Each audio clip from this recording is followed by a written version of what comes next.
개라는 숫자는요, 상황에 따라서 그 의미가 참 극과 극으로 바뀌는 재미있는 숫자입니다.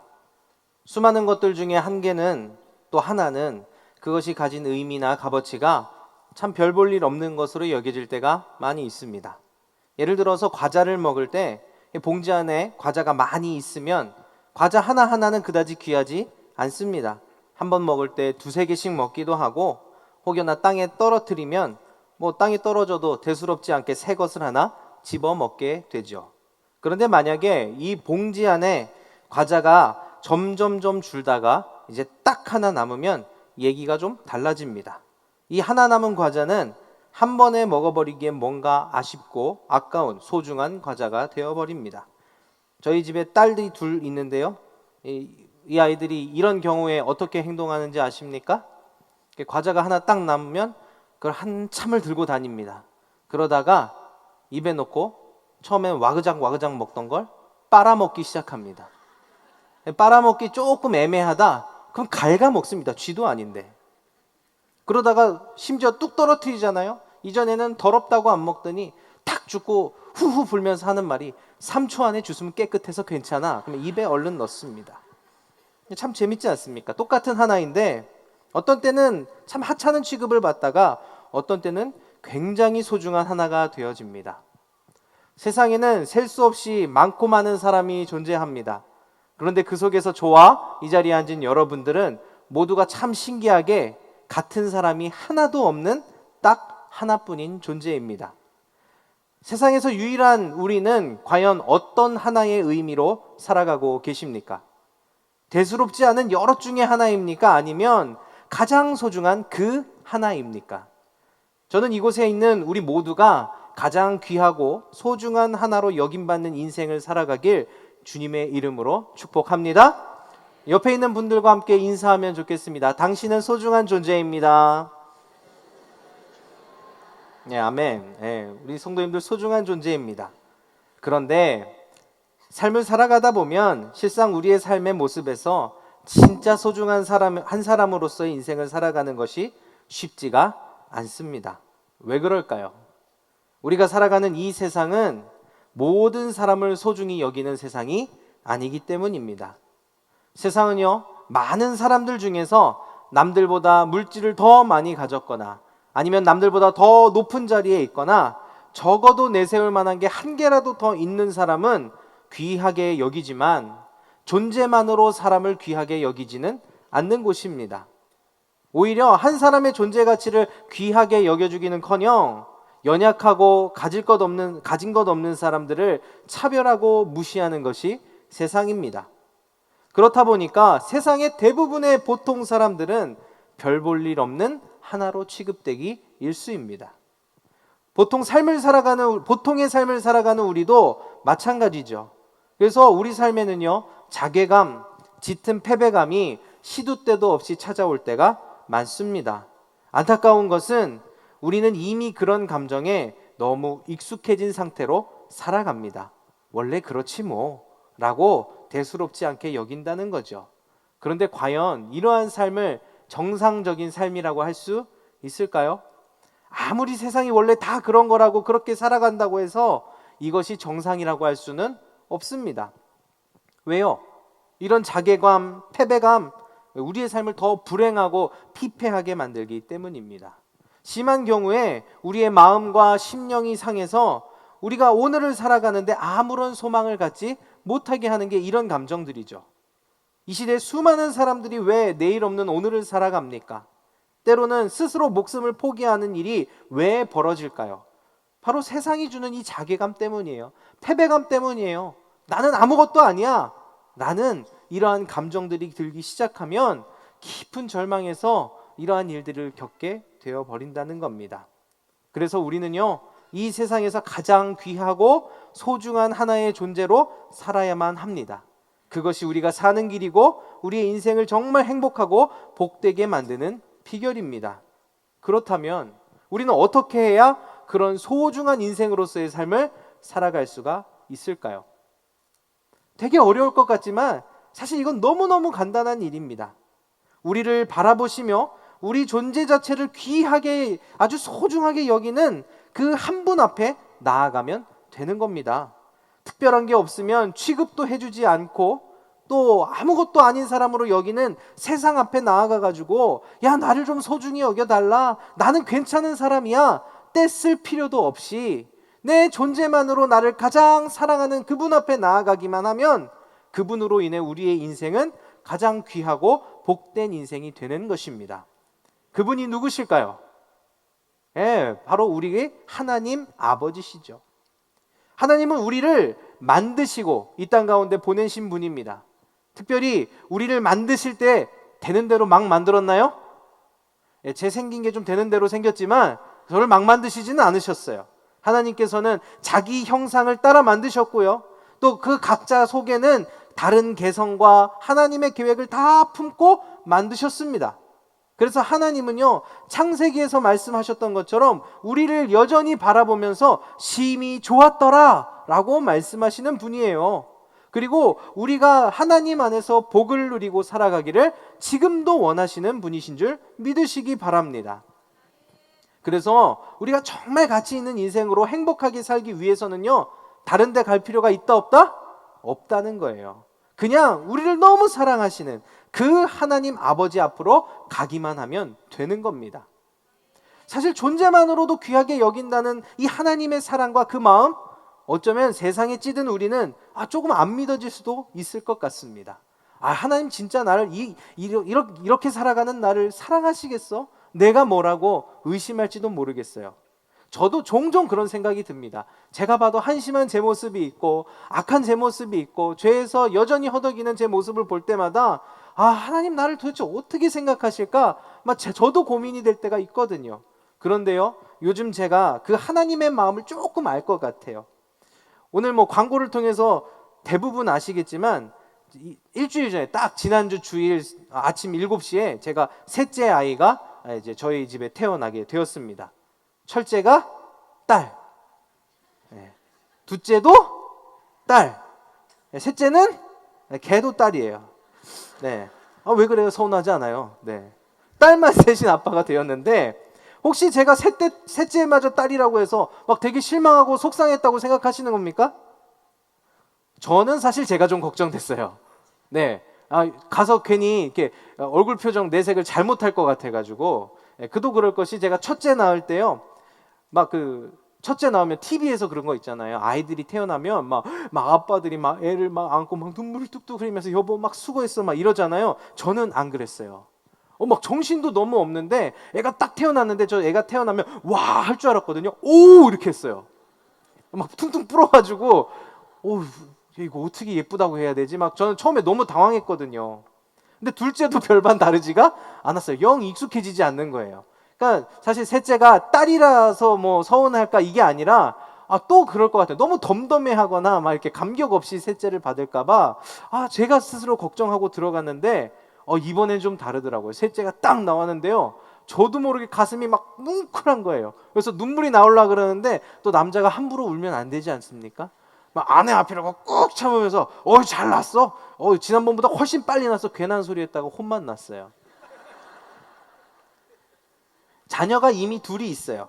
또 이미 있는 그 자녀도 다 딸이에요. 근데 이 셋째도 또 딸이잖아요. 부족한 게 있어가지고 얘한테 뭉클한 게 있겠어요. 근데 원래 앞에 있던 그 두 녀석은 생각이 나지 않더라고요. 그냥 셋째를 받는 그 순간 첫째, 둘째 상관없이 이 아이만으로 그냥 너무 감격하는 거예요. 그 아이를 보면서 너무 사랑하게 되더라고요. 사랑하는 성도 여러분, 인간 아버지도 이런 마음으로 자기 자녀를 바라봅니다. 그런데 우리 하늘에 계신 아버지께서는 어떤 마음으로 우리를 바라보실까요? 세상에 아무리 사람 많다고 한들 본인의 형상을 닮은 그 한 사람 한 사람이 얼마나 귀하고 소중하고 사랑스러우실까요?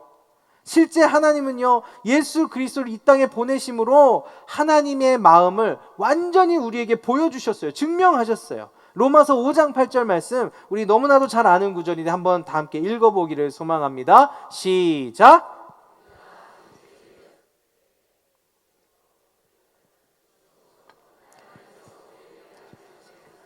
확증하셨느니라. 아멘. 하나님은요, 우리 각 사람을 사랑하시되 적어도 누구만큼 사랑하냐? 얼마만치 값어치로 사랑하느냐? 예수 그리스도의 목숨과 피값만큼 사랑하시는 분인 줄 믿으시기 바랍니다. 그러므로 성도 여러분, 우리가 그 하나님 앞에 나아감으로 말미암아 존귀히 여김받는 소중한 한 사람이 되길 다시 한번 주님의 이름으로 축복합니다. 특별히 오늘 본문 말씀은요, 하나님이 한 사람을 얼마나 사랑하시는지, 또 그 큰 사랑이 얼마나 놀라운 사랑인지 우리에게 잘 보여주는 본문입니다. 본문을 통해서 깨달을 수 있는 하나님의 사랑, 어떤 사랑일까요? 첫 번째로 하나님의 사랑은 차별이 없는 사랑이라는 겁니다. 설사 인간 아버지는요, 자녀를 사랑할 때 때로는 차별할 수도 있어요. 본의 아니게 편애할 수 있어요. 하지만 하나님은 결코 차별하지 않으시고 동일한 사랑으로 각 사람을 대하는 분이신 줄 믿으시기 바랍니다. 오늘 본문의 이야기는 두 개의 사건이 묶여서 하나의 이야기를 만들어내고 있습니다.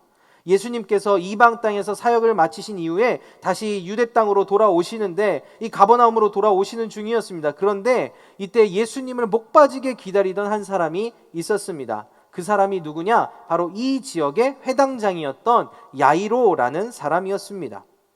이 사람에게는 12살 난 딸, 그것도 외동딸이 있었습니다. 그런데 갑작스럽게 병에 걸려서 도대체 그게 무슨 병인지는 모르겠지만 죽을 지경에 이르는 상황이 되어버린 겁니다.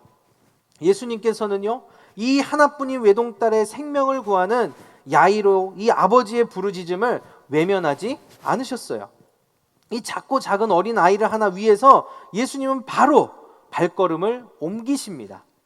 그런데 한시가 급한 이때에 또 다른 사건이 일어납니다. 야이로의 딸을 구하러 가는 그 길목에서 12년간 혈루증으로 고통받던 한 여인이 예수님의 옷자락을 몰래 만짐으로써 그 즉시 병이 낫는 사건이 일어나게 된 거예요. 재미있는 것은 그녀가 혈루증을 앓고 있는 여자라는 것과 또 그녀가 예수님의 옷을 만짐으로 병 고침을 받았다는 것을 그 자리에 있던 누구도 알지 못했습니다. 오직 병 나은 이 여인과 능력을 베푸신 예수님만이 그것을 알고 계셨어요. 근데 여기에서 문제가 터진 게 뭐냐면 예수님이 이 바쁘던 길을 가다 말고 멈추셨다는 거예요. 자신의 옷자락을 만진 여인을 찾기 시작했다는 겁니다. 솔직히 오늘 보면 너무너무 급박하잖아요. 딸이 죽어가잖아요. 근데 예수님의 발걸음은 더디기만 한 거예요. 왜요? 오늘 여기 보면 사람들이 밀려들었다 이렇게 표현하는데 어느 정도냐, 이걸 직역하면은요, 사람들이 밀려들어서 숨이 막힐 지경이었다라는 표현이에요. 그러니까 여러분, 사람이 이렇게 꽉 끼어들면 걸음을 걸을 수가 있어요, 없어요? 이렇게 다니겠죠, 그렇죠? 그러니까 예수님이 야이로의 집으로만 가도 그 발걸음이 너무너무 더딘데 예수님은 아무도 알지 못하는 사건 때문에 그 자리에 멈춰서서 한 여인을 찾고 있었다라는 사실입니다. 여러분, 솔직히 여자는 병고침을 얻었어요. 원하는 것을 얻었어요. 그리고 예수님은 급한 때니까 그냥 야이로의 집으로 가도 아무런 문제가 없어요. 그런데 예수님은 왜 굳이 발걸음을 멈추셨을까요? 이유는 어렵지 않아요. 오늘 주제가 딱 그거예요. 예수님은 야이로의 딸도 너무너무 소중했지만 야이로의 딸만큼이나 누구도 이 혈루증을 앓고 있는 여인도 너무너무 소중한 거예요. 그러니까 예수님은 그 여인을 너무 사랑하셨기 때문에 단순히 병고침을 주는 것으로 끝나는 게 아니라 더 크고 놀라운 선물을 그녀에게 주시길 원하셨던 거죠. 예수님이 그녀를 향해 하신 말씀이 무엇입니까? 오늘 본문 말씀 48절 말씀입니다. 우리 함께 읽어보도록 하겠습니다. 시작. 예수께서 이르시되 딸아 내 믿음이 너를 구원하였으니 평안히 가라 하시니라. 아멘. 예수님께서는요, 믿음으로 예수님을 찾아온 이 여인을 너무도 귀하게 보셨어요. 그래서 육신의 회복만을 명하신 게 아니라 가장 본질적인 회복, 곧 영혼의 회복과 심령의 평안을 주시기 위해서 발걸음을 멈추시고 그녀를 찾아 구원을 선포하신 겁니다. 여러분, 이게 우리 생각에는 뭐 당연히 그럴 수도 있지, 예수님 사랑하니까, 많은 사람을 사랑하고 이 여인도 사랑하니까 이렇게 생각하실 수 있겠지만 이거는 당시 사회적 관점에서 보면 굉장히 충격적인 일이에요. 왜냐? 이 여인은 정말 별 볼 일 없는 여인이었기 때문이에요. 아니, 그 정도가 아니라 사람들이 기피하는 대상이었다는 겁니다. 이스라엘은 여자가 하혈하는 것을 제사법적으로 아주 부정하게 여겼습니다. 그래서 부정한 사람은 사람들이 많은 곳에 가면 절대로 안 돼요. 다른 사람도 부정하게 만들기 때문이죠. 그러니까 이 여인은 여기에 오면 안 되는데 이 여인이 예수님 하나만을 바라보고 여기에 왔잖아요. 그것도 조용히 왔다 가는 이유가 바로 여기 있는 거예요. 몰래 왔다 가야지 이것이 들통나면 그 사회 속에서 매장당하는 상황이 일어나니까, 큰 해를 입을 수 있는 상황이 일어나니까 이 여자는 몰래 왔다 간 거예요.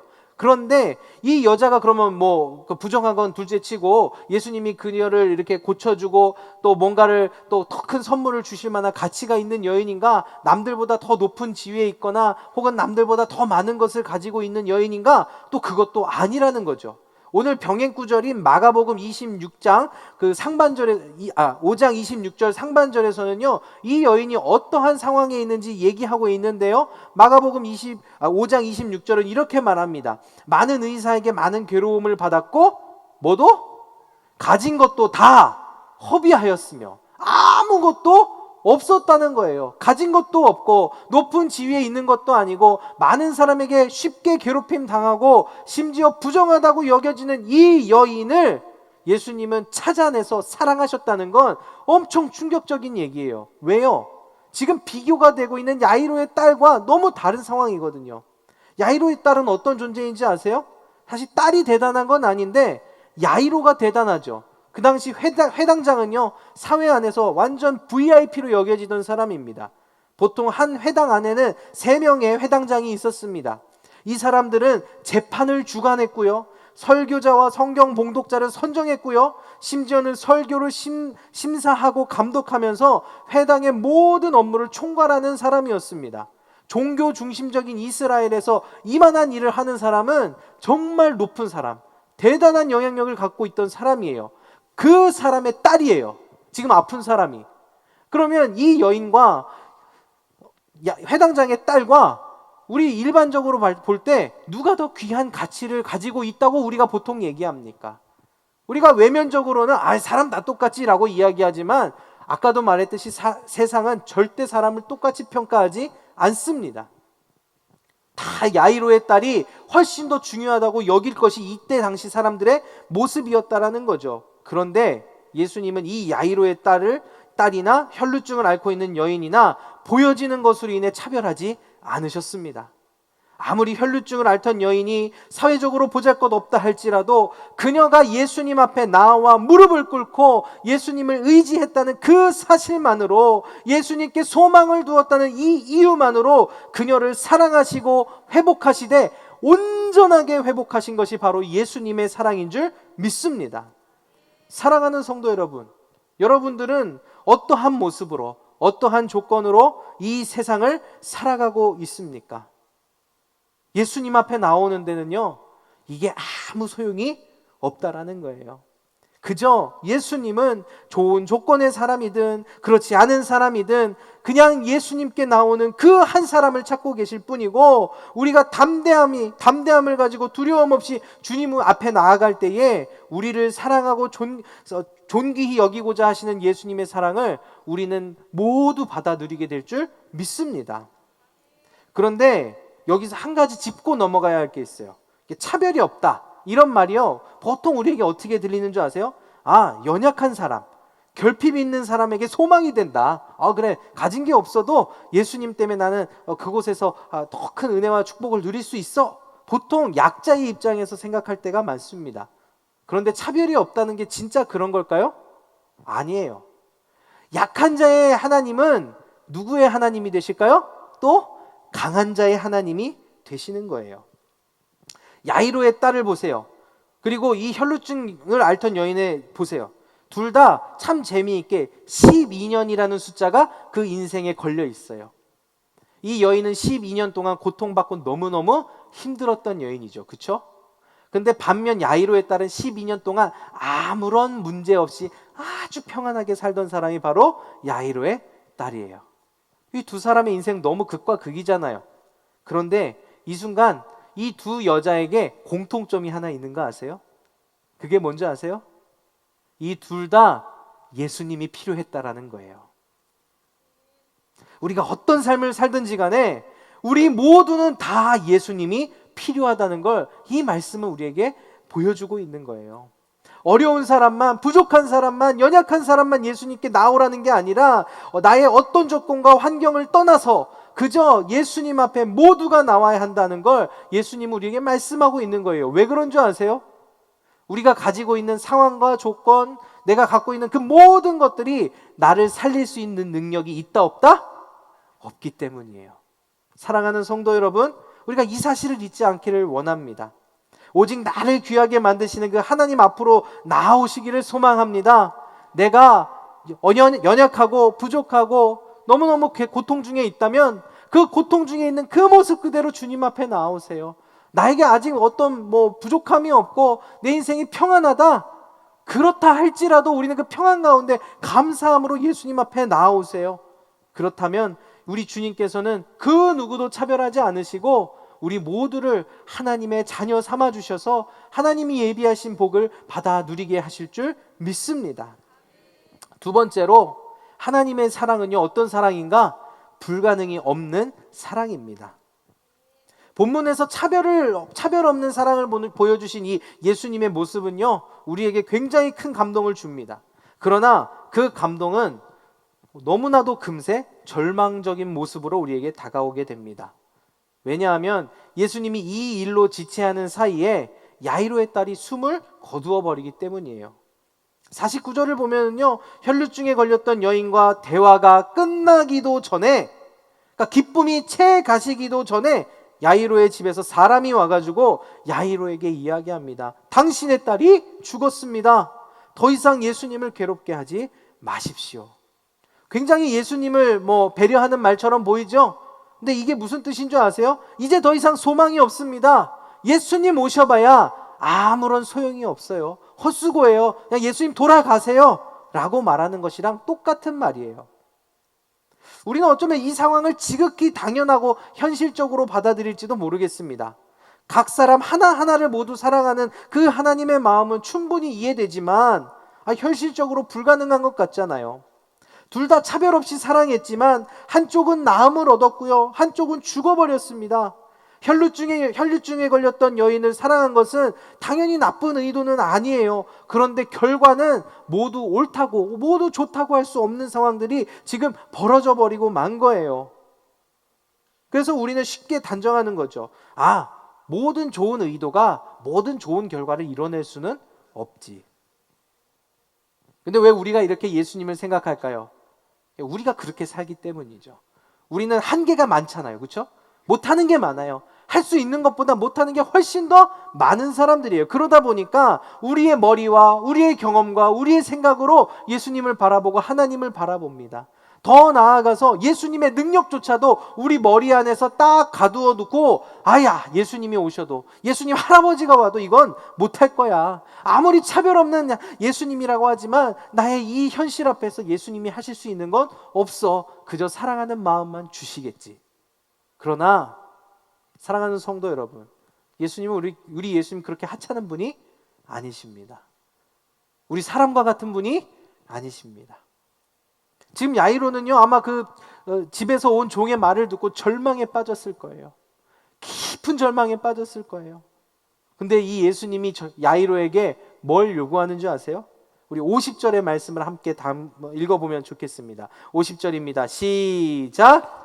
예수께서 들으시고 이르시되 두려워하지 말고 믿기만 하라. 그리하면 딸이 구원을 얻으리라 하시고. 아멘. 예수님이 지금 야이로에게 뭘 요구하세요? 두려워하지 말고 믿기만 하라. 믿음을 요구하고 계십니다. 믿기만 하면 그 소중한 한 영혼을 향하여 어떠한 능력을 베푸실지를 한번 기대해보고 소망을 두라는 겁니다. 실제 모든 사람들은 단념하고 울고 통곡하고 있었습니다. 그러나 예수님은 아이를 향하여 죽었다고 말씀하지 않으셨습니다. 오히려 그 죽어있는 아이를 향해서 아이가 잔다 라고 말하고 계세요. 여러분, 자는 게 뭐예요? 자는 건 언젠간 깨어나게 돼 있다라는 거 아닙니까? 예수님이 잔다라고 말하니까 야이로의 집에서 통곡하고 있던 사람들이 그 말을 듣고 예수님을 향해 다 비웃기 시작합니다. 그런데 예수님 어떻게 하셨어요? 그 비웃음거리가 되시고 그냥 모든 것이 끝나버렸습니까? 아니에요. 예수님은 죽은 딸을 살려냄으로써 예수님 편에 끝까지 서서 믿음을 지켰던 이 야이로의 소망에, 그 믿음에 응답하셨다라는 겁니다. 이것이 하나님이 한 사람 한 사람을 사랑하는 방법이에요. 우리의 모습은 어떻습니까? 야이로와 같은 믿음으로 여전히 주님 앞에 서 있습니까? 아니면 야이로의 집에 있던 그 예수님을 비웃었던 사람들처럼 그냥 저 먼발치에서 하나님 말씀이 뭐 맞긴 맞지만 저게 다 맞은 건 아니야 라고 비웃음을 가지고 서 있습니까? 수많은 성도들은요, 저는 하나님을 찾습니다, 나는 믿음으로 하나님 앞에 나아갈 겁니다 라고 말할진 모르겠지만 실제 세상에서 인정받고자 하나님 앞에 나오는 일에 소홀히 여기는 사람들 너무너무 많다는 사실입니다. 왜 우리가 예배의 자리, 기도의 자리로 나오지 못할까요? 왜 우리가 헌신의 자리, 교제의 자리로 나오지 못할까요? 불가능이 없는 이 사랑을 믿지를 못하는 거예요. 하나님, 현실의 벽은 그거와 다릅니다. 나는 저 현실의 벽을 넘어야 됩니다. 하나님, 난 저 현실의 벽에서 더 높이 기어 올라가서 그것을 뛰어넘고 또 한 단계 다른 벽을 향해 나아가야 합니다라고 여전히 내 속에서 말하고 있다라는 거죠. 조금 더 벌어서 세상에서 무시당하지 않아야지, 조금 더 인정받고 높아져서 내가 다른 사람들 호령해야지, 지금은 피곤한데 일단은 쉬어야 이따 세상에 나아가서 더 열심히 달릴 수 있지 라고 생각하는 마음이 하나님 앞에 나와 존귀 여김받을 때 우리가 기적을 경험할 것이다, 불가능을 넘어설 것이다 라는 믿음보다 훨씬 크기 때문에 우리가 하나님 앞에 나오지 못하고 있다는 겁니다. 그런데 예수님이 우리에게 원하시는 삶의 패턴은 결코 이런 게 아닌 줄 믿습니다. 삶의 고단함이, 현실의 벽이 우리를 힘들게 하고 때로는 절망에 빠뜨린다 할지라도 그때도 여전히 하나님을 믿는 믿음으로 그분 앞에 나아가면 하나님의 사랑 안에서 우리는 존귀한 자로 높임을 받게 될 줄 믿습니다. 어떠한 상황에서도 우리를 높이시고 우리를 하나님의 영광에 참여하게 하고자 하는 건 그게 하나님의 마음 아니겠습니까? 세상에서는 왜 우리가 이렇게 힘없고 조롱거리가 되었을까요? 믿는 자들이 왜 저렇게 세상에서 손가락질 받는 자들이 되었을까요? 이게 이렇게 살았기 때문이에요. 나는 하나님께 존귀함을 받는 자야 라고 말하면서 세상에서 존귀함 받으려고 많은 사람들하고 똑같이 살아가니까 믿어봐야 그렇지 뭐, 거기에 뭐가 있어, 예수의 사랑 안에 무슨 능력이 있어라고 비웃고 있는 거예요. 그게 아니에요. 반대가 돼야 돼요. 예수님이 처음 그 야이로의 집에 갔을 때 많은 사람들은 예수님을 비웃었어요. 그런데 예수님이 그 아이를 깨어냈을 때, 살려냈을 때 과연 그 사람들은 어떻게 했을까요? 비웃을 수 있었을까요? 천만의 말씀입니다. 그 누구도 입을 열지 못했을 거예요. 우리가 이렇게 살아야 한다는 겁니다. 세상에 벽이 있어. 우리는 넘지 못할 수도 있어. 이거 어떡하지? 말씀대로 살면 될까? 고민하더라도 주님, 나는 지금도 무섭고 떨리고 두렵지만 주님 앞에 나아옵니다. 이렇게 한번 살아보세요. 아마 세상은 참 바보같이 산다, 믿음을 갖더라도 적당히 믿어야지, 무슨 광신도야? 비웃을지도 모릅니다. 그러나 내가 그 하나님 손에 붙들려서 놀라운 능력으로 이 세상을 살아내고 승리하고 하나님 주시는 축복을 받아 누리면 나를 비웃었던 사람들은요, 다시는 입을 열지 못하게 되어질 줄 믿습니다. 이게 바로 우리가 살아내야 할 삶의 모습이에요. 사랑하는 성도 여러분, 우리도 좀 이렇게 살았으면 좋겠습니다. 말씀이 요구하는 믿음대로 하나님 앞에 우리의 모든 것을 내어 맡기고 순종하는 우리가 되기를 소망합니다. 아마 세상에 많은 사람들은 그렇게 살아가는 우리를 보고 바보 같다, 소망 없다 비웃을지도 모르겠지만, 그러나 주님 앞에 나온 작고 작은 나를 끝까지 붙드시고 높이시려는 그 하나님의 능력을 보게 될 때 그들은 하나님의 살아계심을 우리를 통해 인정하게 되어질 줄 믿습니다. 특별히 우리는 다음 주부터 다니엘 기도회를 시작하려고 합니다. 기도의 자리입니다. 하나님께 예쁨 받을 수 있는 자리예요. 하나님이 나에게 주목하는 그 자리인 줄 믿습니다.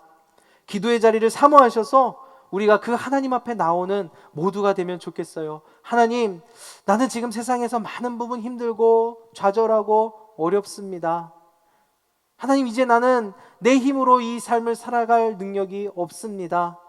하나님이 나를 붙드셔서 불가능함이 없다는 것을 보여주십시오. 우리 21일 동안 기도함으로 말미암아 우리 영상에서도 나왔잖아요. 우리가 간증의 주인공이 되면 좋겠어요. 하나님 살아계시다. 하나님이 나를 높이셨다. 나는 이 세상에 단 하나뿐인 가장 소중한 하나님의 자녀이다. 담대하게 믿음으로 고백하는 일들이 이 기도의 자리를 통해 우리 모두에게 나타나게 되어질 줄 주님의 이름으로 축복합니다.